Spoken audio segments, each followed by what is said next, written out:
Other day, another basketball stories na naman ang pagkikwentuhan natin.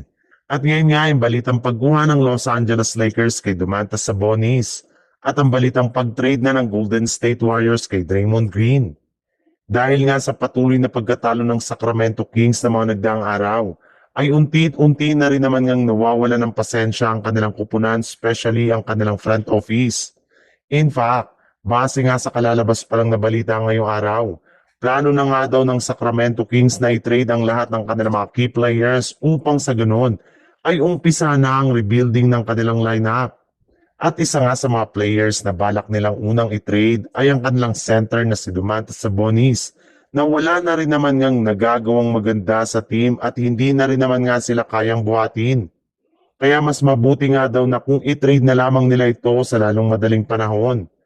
Marami rin naman ngang mga kupunan ang interesado sa kanilang serbisyo. Kaya hindi talaga mahihirapan ng Kings na ipamigay ito ngayong season. At isa nga sa mga team na posibleng kumuha sa kanya ay ang Los Angeles Lakers na matagal ng target na makuha si Domantas Sabonis. Kung sakasakali man nga na makuha nila ito ay magkakaroon pa nga ang Lakers at si Luka Doncic ng bagong makakatulong sa kanilang lineup. Pero bago pa man nga nila ito makuha ay kakailanganin nga nila dito na isakripisyo si Austin Reeves.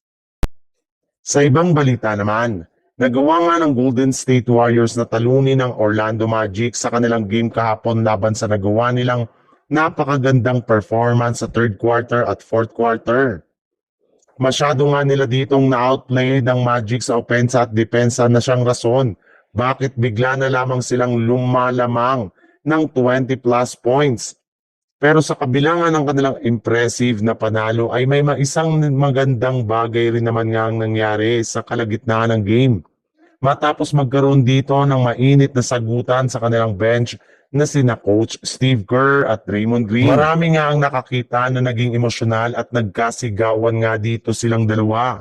At dahil nga sa pangyayaring ito ay hindi na nga talaga malabo na posibleng i-trade talaga ng Lakers si Draymond Green na isama na lang ito sa kanilang bubuuhin na bagong trade package para makuha si Giannis Antetokounmpo mula sa Milwaukee Bucks.